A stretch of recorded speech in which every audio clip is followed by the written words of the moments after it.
Olá, pessoal! Professora Daiana do Carmedais. Hoje, o canal Foco na Caveira vai falar um pouco sobre o Alzheimer. Bom, o Alzheimer, ele é um transtorno neurodegenerativo. Então, a pessoa acaba tendo dificuldade para se lembrar de informações recentes. E com isso, leva aí uma perda progressiva da capacidade de realizar as suas tarefas diárias, como até mesmo cuidar de si próprio. O Alzheimer, ele causa um afilamento no córtex cerebral, o aumento dos ventrículos e também a atrofia do hipocampo, que está ligado aí diretamente com a memória e as atividades diárias, e isso acaba lesionando as células cerebrais.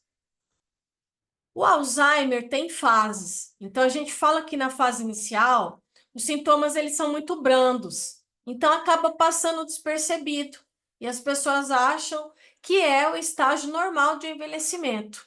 Já no intermediário, já começa a ter as suas limitações, são visíveis e até mesmo preocupantes. Por quê?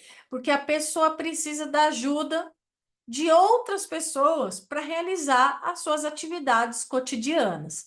E já na fase avançada, a gente tem uma total dependência. Por quê? Porque tem a sua inatividade física desse paciente. Então, os distúrbios mentais são mais graves, pode levar ele a ficar na cadeira de roda ou até mesmo acamado.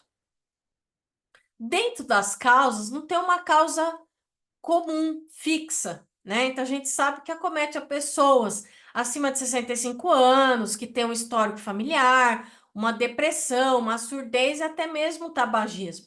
Mas, por exemplo, doenças como AVC ou traumas no cérebro por algum tipo de acidente, aumenta o risco também de desenvolver o Alzheimer, principalmente por causa da destruição dos neurônios.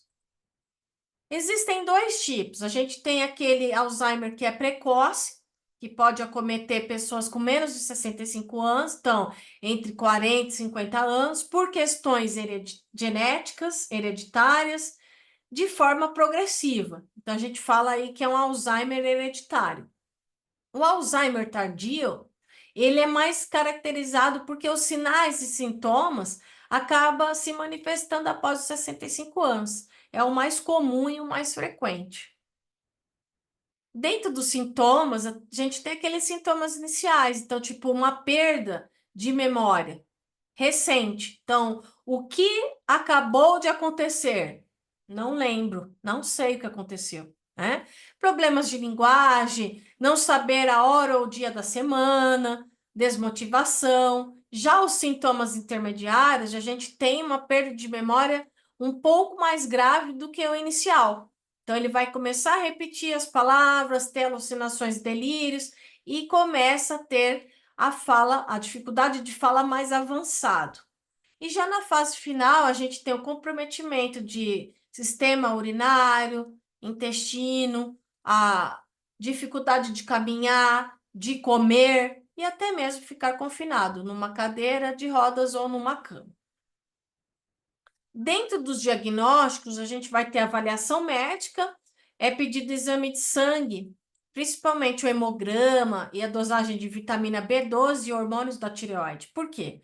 Porque existem algumas doenças que acabam alterando a memória, como, por exemplo, o hipotiroidismo, o HIV e deficiências nutricionais. Pede também, claro, uma tomografia, uma ressonância magnética e é feito alguns outros testes em questões de tarefas que ajudam aí a diferenciar o que é transtornos mentais de alguns outros tipos de demências. Tratamento. Não tem cura o Alzheimer. Então, os tratamentos, eles vão amenizar e retardar esses efeitos. Então, é medicamentoso. Então, são medicamentos específicos para controlar os sintomas relacionados aí ao distúrbio do comportamento, à confusão e à agressividade, e até mesmo a depressão e os transtornos do sono.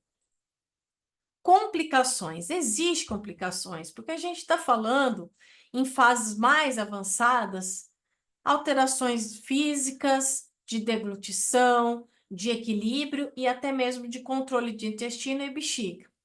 Então, isso acaba aumentando a vulnerabilidade dessa pessoa de ter outros problemas.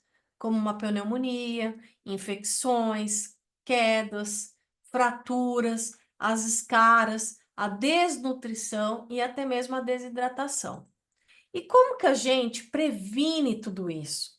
Leitura constante, exercício de aritmédia, jogos inteligentes, a participação em atividades em grupo, essa interação, manter um peso saudável e controlar não somente a pressão arterial, mas também os níveis de açúcar no sangue. E aí, gostaram do conteúdo de hoje? Deixa aqui embaixo as curtidas de vocês, comentários e compartilhe os vídeos.